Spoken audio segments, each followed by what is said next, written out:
Hi everyone. This morning we're going to look at Psalm 22.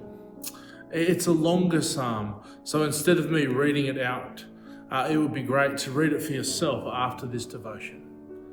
Psalm 22, more specifically, the first line of Psalm 22 is very well known because it becomes an even more vivid reality for us when Jesus himself cries out the words of this psalm.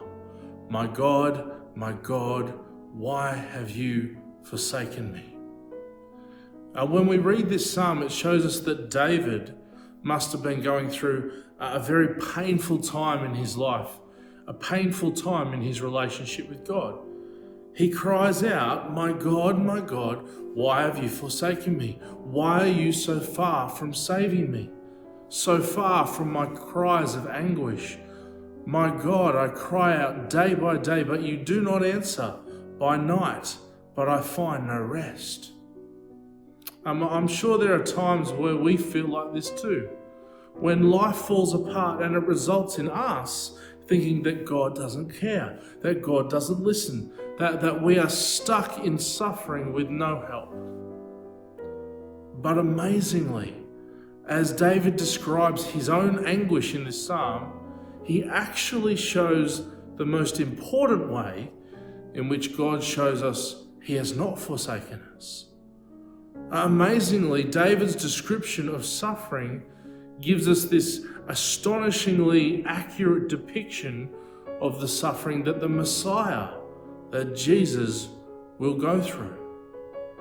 Look at verse 6 and 7. They're very similar to the hateful taunting that Jesus himself receives at the cross. They say, but I am a worm and not a man, scorned by everyone, despised by the people. All who see me mock me. They hurl insults, shaking their heads. He trusts in the Lord, they say. Let the Lord rescue him. Let him deliver him, since he delights in him. And it continues as it goes on in this psalm to describe Jesus' crucifixion in such detail. Look at verses 14 all the way through to verse 18.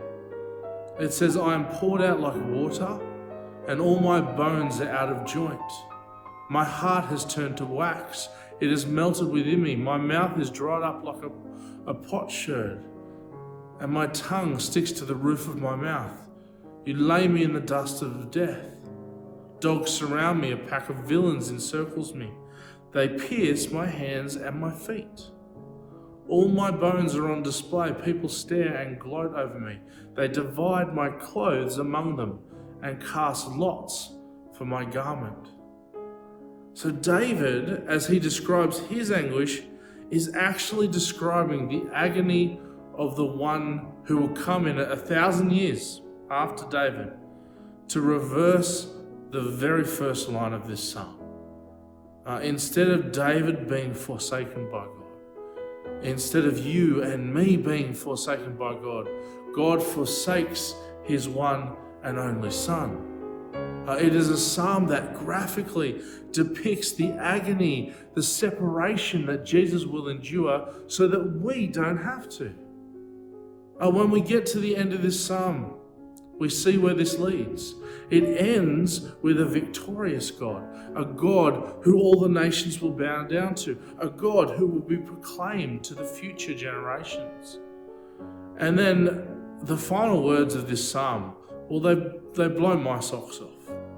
The psalm proclaims, he has done it. What does Jesus say as he takes his final breath at Calvary? It is done.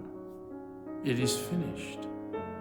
Praise God. He is a God who never forsakes us, but instead goes to the cross for you and me. He has done it. Please have a read through the rest of the psalm today. But let me leave you with a beautiful song that describes what Jesus went through for you and me. It's called Jerusalem by Alight.